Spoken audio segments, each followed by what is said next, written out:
உங்கள் மனசாட்சி பரிசுத்த ஆவியானவருக்குள்ளே உங்களுக்கு சாட்சியாக இருக்கணும்.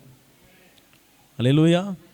எத்தனை பேருக்கு இன்னும் முழுசாக புரிஞ்சிருக்க வாய்ப்பு இல்லை, மறுபடியும் சொல்கிறேன். உங்கள் மனசாட்சி கர்த்தராகிய இயேசு கிறிஸ்து நமக்கென்று கொடுத்த பரிசுத்த ஆவியானவருக்குள் எப்படி இருக்கணும்? அவர் முன்னிலையில். இப்போ பொதுவாக சொல்லுவாங்கள்ல, 2 பேர் பெட்டு கட்டினாங்கன்னா, அப்பா இந்த நான் 100 இந்த அவன் 100, இதுக்கு யார் சாட்சி? இவர் தான் நடுவர் அப்படின்னு சொல்லுவாங்கல்ல. அது மாதிரி இப்போ ஆண்டவர் நடுவில் என்ன செய்கிறார்? ஆவியானவர் வச்சிருக்கிறார்.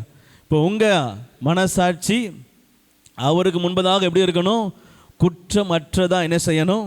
காணப்படணும். பொய் சொல்லக்கூடாது, ஆமாம், புரட்டு இருக்கக்கூடாது. இங்கே ஆண்டவர் சொல்கிறார், என் மனசாட்சி எனக்கு சாட்சியாய் நான் சொல்கிறது பொய் அல்ல, கிறிஸ்துவுக்குள் என்ன செய்கிறேன்? உண்மையே சொல்கிறேன். அல்லேலூயா. ஆண்டவர் சொல்கிறாருங்க, ஆவியானவருக்குள்ளே உங்களுடைய மனசாட்சி என்ன செய்யணுமா? உண்மையாக இருக்கணும். நான் ஆண்டவருக்குள்ளே இருக்கிறேன்னு சொல்கிறதில்ல, ஆவியானவர் எனக்குள்ளே இருந்து சாட்சி கொடுக்கணும். இவன் உண்மை உள்ளவன், இவன் எனக்கு பிரியமானவன். அல்லேலூயா. ஞானாசானம் எடுத்து கரையேறின உடனே வானம் திறந்தது, வேத தேவன் புறா வடிவில் இறங்கினார், ஆவியானவர் இறங்கினார். ஒரு வசனம் வார்த்தை கேட்டது, இவர் என்னுடைய நேச இவர் மேல். அல்லேலூயா. ஏன்னா பிதா சொல்ல குமாரன்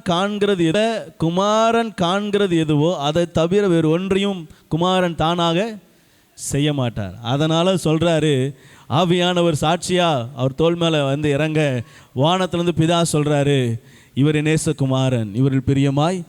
அல்லேலூயா. நீங்களும் நானும் இங்கேருந்து மத்திய ஆகாயத்துக்கு எடுத்துக்கொள்ளப்படும் பொழுது ஆவியானவர் பிதாவிடத்தில் சாட்சியாக சொல்லணும், இவர் உங்களுக்கு முன்பதாக என்னை சாட்சியாக உண்மை உத்தமமாய் வாழ்ந்தார். அல்லேலூயா. ஆமாம், அப்படி சொல்லணும். அப்படி சொன்னாதான் உங்களுக்கு எனக்கு அங்கே கம்பீரமான நடம் இருக்கும். அல்லேலூயா.